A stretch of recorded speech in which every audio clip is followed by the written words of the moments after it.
पंढरपूर तालुक्यात रात्रीच्या होणाऱ्या वाळू उपशावर कारवाई करण्यासाठी गेलेल्या तहसील कार्यालयाच्या गाडीवर हल्ला करून गाडीची मोडतोड करण्याचा प्रकार पंढरपूर तालुक्यातील शेगाव दोमाला येथील पेट्रोल पंपाजवळ 2 दिवसापूर्वी घडला. पंढरपूर तालुक्यात अशा प्रकारच्या घटनांमध्ये वारंवार वाढ होताना आपल्याला दिसून येत आहे. पंढरपूर तालुक्यामध्ये यापूर्वी देखील तब्बल 4 वेळा अशा प्रकारानं कार्यालयाच्या गाडीवरती हल्ला करण्याचे प्रयत्न झाले आहेत. याही पुढे जात तहसील कार्यालयाच्या समोरच तहसीलदारांची गाडी अडवून त्यांना रोखण्याचा प्रयत्न देखील वाळू तस्कराकडून केल्याच्या घटना आपल्या ऐकिवात आहेत. पंढरपूर तालुक्यामध्ये अशा घटना का घडतायत? यामागं कोण आहे? इतकं धारिष्ट्य वाळू तस्करामधून का निर्माण झालं? या सगळ्या प्रकारामध्ये महसूल कर्मचाऱ्यांची आणि अधिकाऱ्यांचा कुठंतरी हलगर्जीपणा तरी कारणीभूत नाही का? या सगळ्या गोष्टीवरती आपण या व्हिडिओमध्ये चर्चा करणार आहोत. नमस्कार, मी सुधाकर कवडे आणि आपण पाहतोय परफेक्ट न्यूज. या सगळ्या गोष्टींचा विचार करण्या अगोदर आपण पंढरपूर तालुक्यातील भौगोलिक परिस्थितीचा विचार करणार आहोत. पंढरपूर तालुक्याला भीमा आणि मान नदीचं खूप मोठं वरदान लाभलेलं आहे. या दोन्ही नद्यांच्या पाण्यामुळं या परिसरातील बागायती शेतीमुळं हा तालुका सुजलाम सुफलाम बनला आहे. तालुक्याच्या आजच्या वैभवामध्ये भीमा नदी आणि मान नदीचा सिंहाचा वाटा आहे. पंढरपूर तालुक्यातील कानापुरी या ठिकाणी भीमा नदी पंढरपूर तालुक्यामध्ये प्रवेश करते आणि तब्बल 40 गावाचा प्रवास करत ही नदी सरकोली पासून नळी या ठिकाणी पंढरपूर तालुक्यातून मंगळवेढा तालुक्यात प्रवेश करते. हा प्रवास तब्बल 40 गावांचा आहे.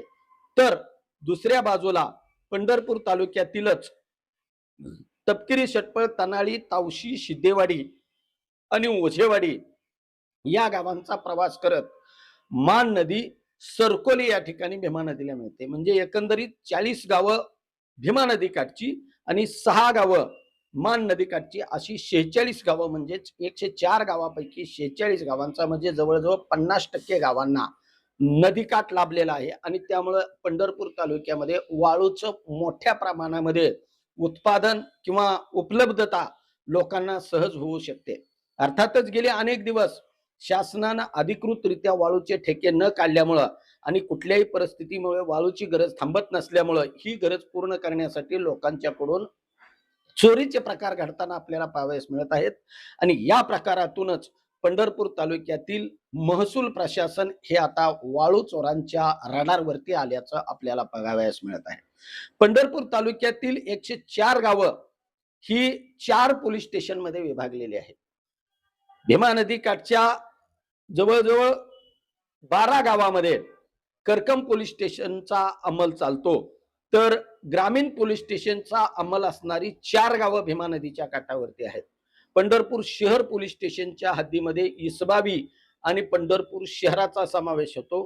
तर उर्वरित भीमा नदी काठची 21 गावं आणि मान नदी काठावरील 6 गावं अशा 27 गावामध्ये पंढरपूर तालुका पोलीस स्टेशनचा अंमल चालतो.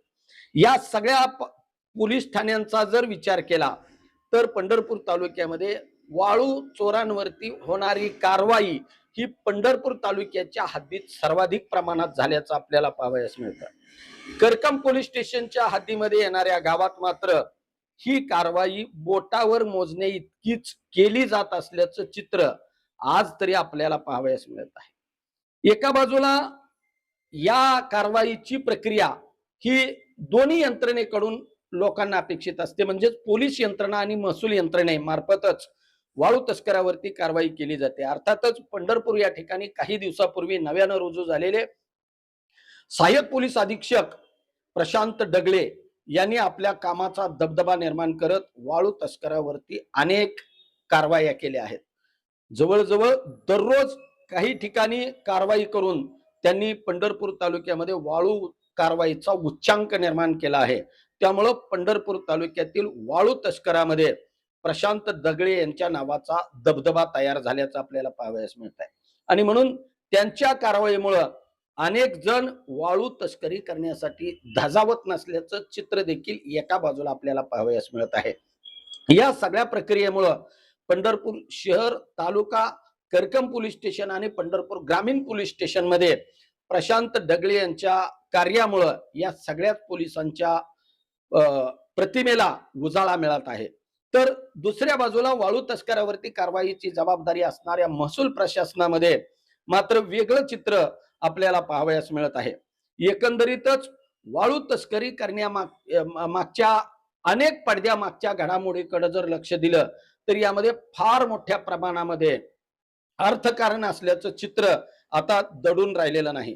पंढरपूर तालुक्यामध्ये वाळू तस्करी करण्यासाठी तब्बल 5 लाखाचा मलिदा मोजावा लागत असल्याची चर्चा आता वाळू तस्करामधून उघडपणे होताना दिसत आहे. अर्थातच महिन्याला 5 लाख ही रक्कम काही थोडी तितकी नाही आणि म्हणून ही रक्कम भरून व्यवसाय करणारे नदीकाठच्या गावातील तरुण आता ती रक्कम वसूल करण्यासाठी कोणत्याही प्रकारचं धाडस करून या व्यवसायामध्ये उतरतानाचं चित्र आपल्याला पाहावयास मिळत आहे. अर्थातच ही रक्कम वसूल करत असताना त्यांच्यावरती जर कारवाई करण्याचं काम महसूल प्रशासनाकडून होत असेल तर त्याला प्रत्युत्तर देऊन आमच्याकडून पैसे घेऊन आमच्यावर कारवाई का करता अशी विचारणा करण्यापर्यंतची मजल आता ग्रामीण भागातील तरुणांच्या मध्ये गेली आहे आणि त्याचाच प्रत्यय आपल्याला महसूल प्रशासनामध्ये येताना दिसून येत आहे.